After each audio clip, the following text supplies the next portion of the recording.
بسم اللہ الرحمن الرحیم۔ حضرت سیدنا عبداللہ بن عمر رضی اللہ تعالیٰ عنہ بیان فرماتے ہیں،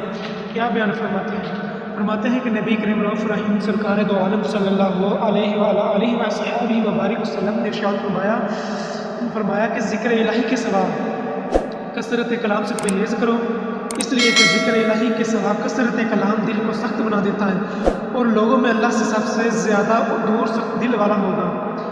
ذرا سوچیں کہ زیادہ کلام کرنے سے انسان کا جو دل ہوتا ہے وہ سخت ہو جاتا ہے۔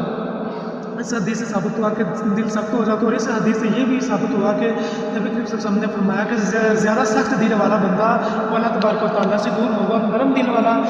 اللہ تعالیٰ کے قریب ہوگا۔ نرم دل کیسے ہوگا کہ نبی کریم صلی اللہ علیہ وسلم نے فرمایا کہ ذکر الہی کے سوا، یعنی کہ ذکر اللہ تعالیٰ کا ذکر کرنے سے ہمارا دل نرم ہوگا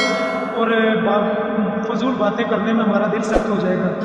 اس لیے ہمیں چاہیے کہ آپ نے اکثر دیکھا ہوگا کہ لوگوں کو نماز پڑھنے کا کہیں تو وہ کئی بہانے ڈھونڈتے ہیں، کہتے ہیں جی ہمارے کپڑے خراب ہیں، یہ وہ ویسے سارے دن پتہ نہیں کیا کرتے رہتے ہیں۔ جب نماز کا کوئی یا کوئی اور کام کو تو کہتے ہیں یہ ہمارے کپڑے خراب ہیں، یہ وہ مسئلہ ہے، کئی مسئلے نکل آتے ہیں۔ اور اللہ کے بندہ اگر فضول باتوں میں شیطانی کاموں میں تمہیں کوئی چیز نہیں نظر آتی، نہ کوئی کام نظر آتا ہے، نماز کہتے ہیں یار میں فلاں کام کرنے والا رہتا ہے وہ کام کر لوں، اور ہم نماز پڑھ کر واپس آ جائیں نا تو دیکھیں وہ بندے ادھر ہی ابھی انہی باتوں میں مشغول ہوتے ہیں، ابھی ان کا کام ادھر ہی پڑا رہتا ہے۔ اللہ پاک ہمیں نیک عمل کرنے کی توفیق عطا فرمائے اور ہمیں